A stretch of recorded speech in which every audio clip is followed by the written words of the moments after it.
Welcome to the Healing Kings podcast, and this is your host, Drew Koss. And today we are going to talk about killing the monster while it's a baby. Now, as strange and as crazy as that title may seem, I think you're going to actually get a lot out of this today.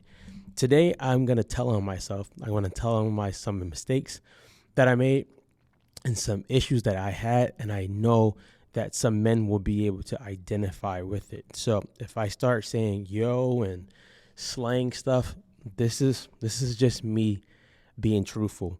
This title, Kill the Monster While It's a Baby, it's really about handling small things before they become big, right? My man CJ, we used to always talk about having a range of emotions, and he would always say,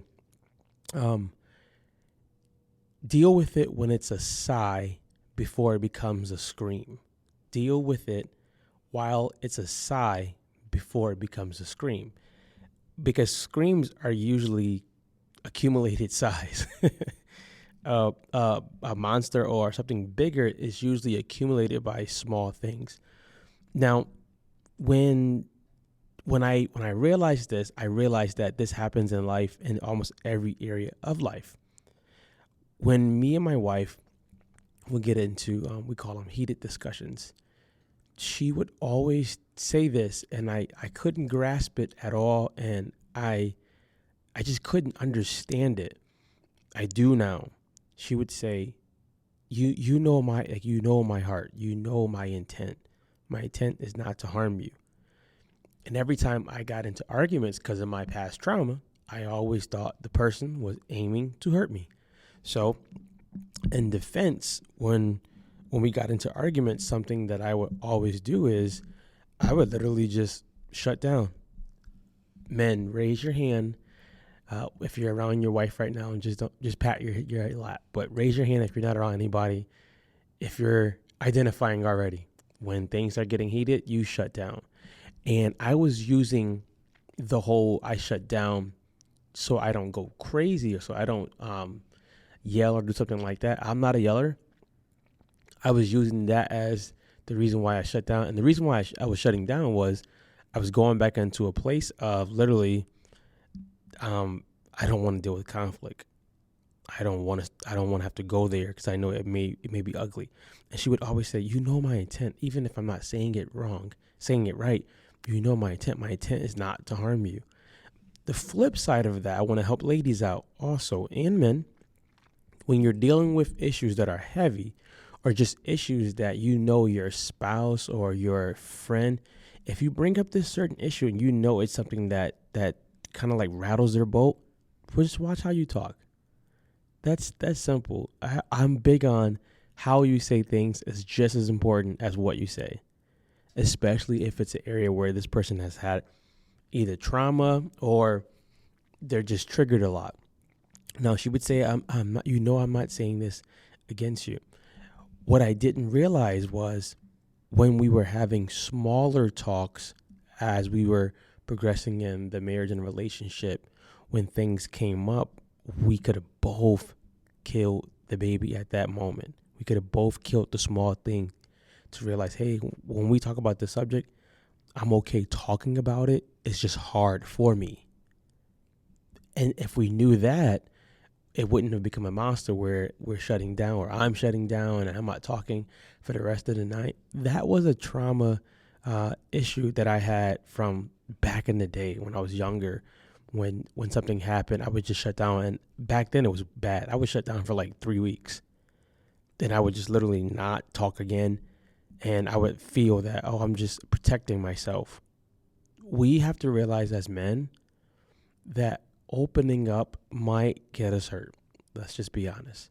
But not opening up will always put us in a place where we are never receiving what we could receive from other people, our spouses, our kids, good friends, and more. Now, the whole thing of killing the monster while it's a baby is when you start seeing small things, men, that bother you, that hurt your feelings. I know this is hard, but speak up about it. Because if you let it slide, and it's not to say like nobody can do you wrong. It's not that. It's more so how you feel is so important that if you let your feelings get rattled and you never say anything, what will end up happening is you'll have no feelings one day.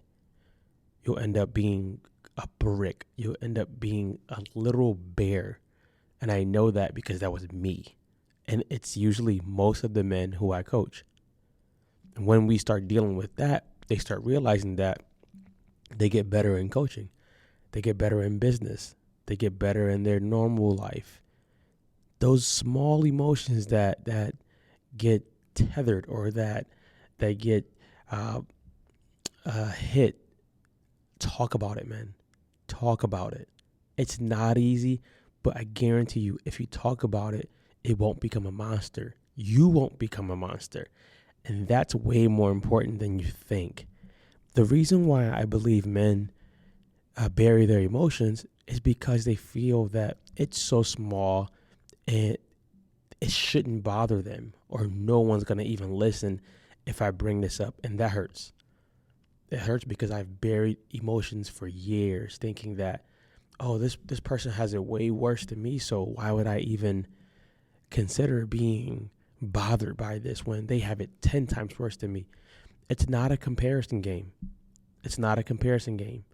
It's not even a game where you start to figure out if I am valued enough to even say something. You got to say something, because it will turn into a monster. Next thing you know, all your relationships are feeling the brunt of you burying your emotions.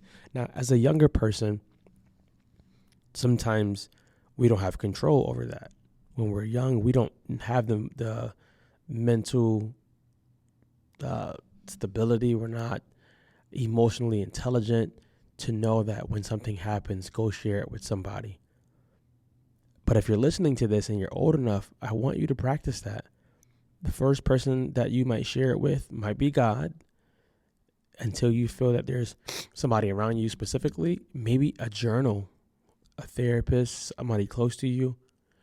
You just got to share it because it's going to become a monster. So instead of you fighting Godzilla, you could just be killing this whole thing when it's really, really small.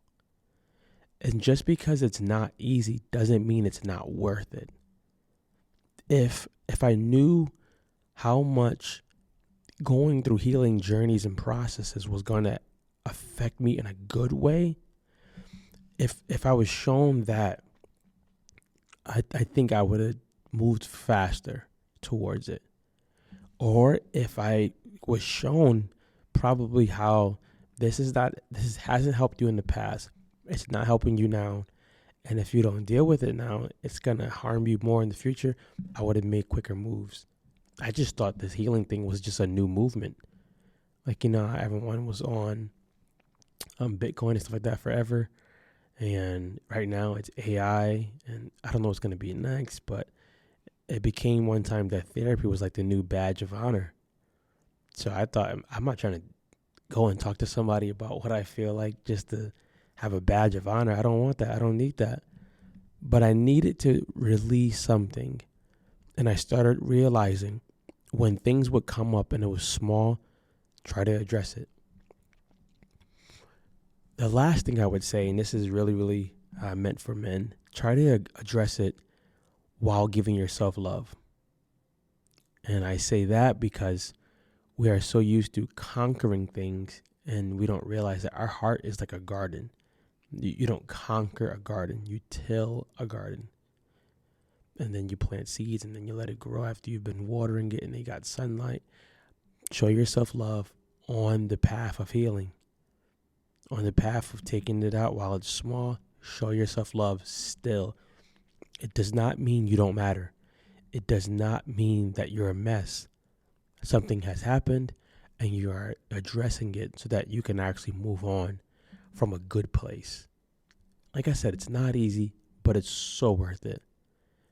If there's one thing you take from this podcast episode, I want you to know, when you start on this healing journey, you'll see things, and at first you'll feel that you should be over it already. It's not the case. You'll get triggered at times, and you'll think, there's no way this should still be like messing with me. It happens to me. But if you can learn to show yourself love and grace as you're on the journey or as you're progressing on the journey, I guarantee you'll realize that you're valuable, you matter,